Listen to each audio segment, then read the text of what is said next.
Hey, what they do, Sports World, and welcome to the Real Untouchable Podcast with me, Ray Diggs. I got a great segment for you all. I want to talk about the first half of this game against the Philadelphia Eagles and the Tampa Bay Buccaneers. As you all know, like I just said, the Tampa Bay Buccaneers right now is up 16-9 at halftime.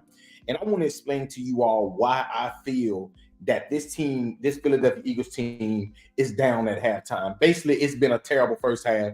This team right here, and I'm gonna start off with saying this right here. First off, hey, make sure y'all hit the like button, the subscribe button, and also the share button. All right, and make sure y'all just let me know what you all think about this segment right here as well. I'm just doing this right here real quick during halftime. I normally don't do this, but I'm gonna do it because I have something I really need to get off my chest. And it's really pissing me off because I'm sitting here watching the way this Philadelphia Eagles team is playing, and they're playing with no heart. I think that, like I said, I don't know what's wrong with Jalen Hurts. If Jalen Hurts is injured, they might need to set him out because he's playing terrible right now. But I will say this. I will say this right here. When it comes down to Jalen Hurts, when it comes down to this Philadelphia Eagles team, this team right here is a championship team. They don't have a championship defense, but they have championship players. They have championship caliber players. And I've always been saying, AJ Brown, yes, he's a number one. But the real number one is Devontae Smith. And I keep telling everybody, I keep telling people that would listen, the dude is a baller. He's a playmaker. He's a PTP, man. I've been watching this kid ever since he was like a sophomore at Alabama, and he's always done what he's doing tonight. He's putting up monster numbers again tonight, over 100 yards in the first half. Jalen Hurts, he's 14 for 20 for 165 yards. He hadn't looked like himself, but I guess, I don't know what's wrong with it. Maybe it's the knee injury. Maybe it's the finger injury. I don't know what it is. Maybe it's the play calling. I don't know what it is. The defensive coordinator, I'm not going to blame the defensive coordinator. Yeah, Mike Patricia, he's a good coach. He's an average coach. But I will say this right here. That is not a reason why that the Buccaneers are marching this ball up and down this field. The reason why is because the Philadelphia Eagles have a terrible tackling team. This right here got to be the worst tackling team I've ever seen. And I've been watching football for a very long time. This right here is one of the worst tackling teams that I've ever seen. And that is the Philadelphia Eagles team. I know for a fact that I've seen at least 7 missed tackles, maybe even more. And I'm just saying 7 because, hey, I had to mark out of there for a second. I'm just saying 7. And most of the missed tackles are coming from their linebackers. That's the most craziest thing. The linebackers are normally the most talented, the best tacklers on the team. Their linebackers are the worst tacklers on the team. And then and then you have Bradbury. Bradbury, I'm not gonna be honest with you. Bradbury, honestly, is having a terrible year. Darius Slay, everybody say big play Slay. I don't know. Get burnt Slay. I don't know. A bum play Slay. I don't know. But I know he's been playing a terrible this season. And that is the one thing that I think that the Philadelphia Eagles missed is Darius Slay playing how he played last season. This has been probably one of the worst seasons that he's played. And the same thing with Bradbury. And then we talk about Kevin Byers. Honestly, I don't think that they can guard the Tampa Bay Buccaneers tight ends. And I'm just going to talk about the tight end. The running back, White, is pretty much running through this defense.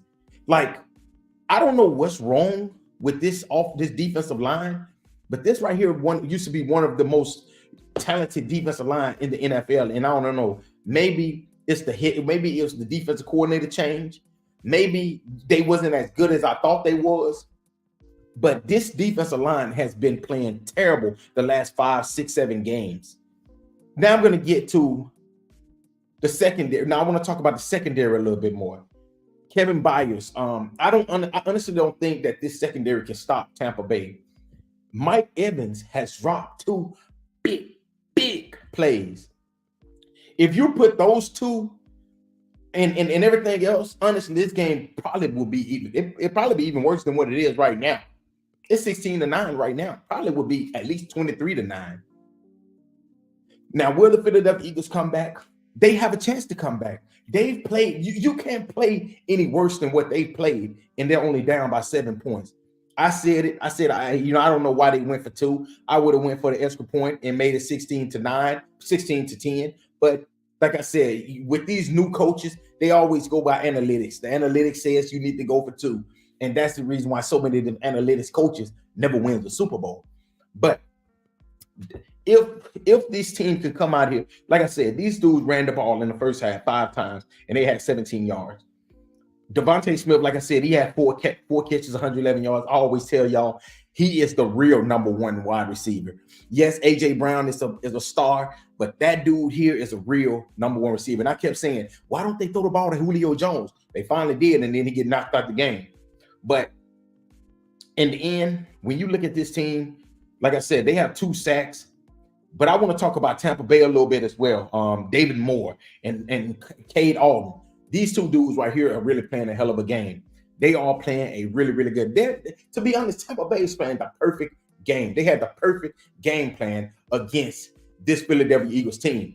And I'm gonna say this right here. The Tampa Bay Buccaneers played the perfect game plan. And this game right here is 16-9. It seemed like it should be 23-9, maybe even 26-9. This game right here feels like it should be more than what it is. But I'm gonna say this right here. This right here is the perfect place for the Philadelphia Eagles to make their strike. They're gonna get the ball back. They're gonna get the ball after halftime. They need to make something happen.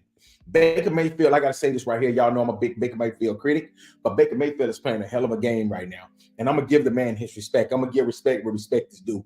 Baker Mayfield is playing a hell of a first half. Okay, he's 11 for 24 right now. 174 yards, 1 touchdown. But I will say this: a lot of those passes, I've seen at least 4 or 5 drops from his wide receivers, maybe even 6 drops from his wide receivers. So his stats would be even better than this if his receivers actually caught the ball. So Baker Mayfield is playing the perfect first half.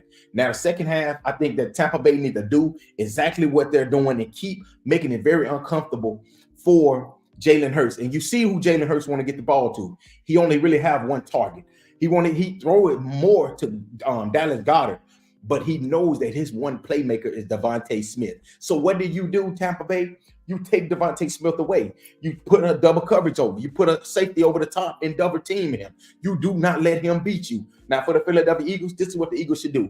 The Eagles need to figure out how to get DeAndre Swift more involved into this game, more than 4 carries, and try to get this running game to get this team to where they need to be. Now, do I think that the Philadelphia Eagles is going to come back and win this game? Yeah, I think they could come back and win this game unless now Baker Mayfield come out here and get the willing and dealing, then this game right here might be over. Tampa Bay might be heading to the second round. But I think that Philadelphia need to get Jalen Hurts more on the move a little bit more, and he needs to get the ball to Devontae Smith, Quez Watson, and also DeAndre Swift. Hey, but listen, I'm gonna come on again after the game, and I'm gonna explain what happened to this game, what happened, depending on the results. I think the Philadelphia Eagles will come back and win the game. But like I said, the Tampa Bay Buccaneers, it won't surprise me if they win this game. But hey, man, thank y'all again for listening to another great segment of the Real Untouchable Podcast with me, Ray Diggs. Hey, y'all, peace. And make sure y'all hit the like button, the subscribe button, and also the share button. Hey, whoever get there that like this, make sure hey, thank you all again. Hey, peace. And I'll see you all after the game. Peace.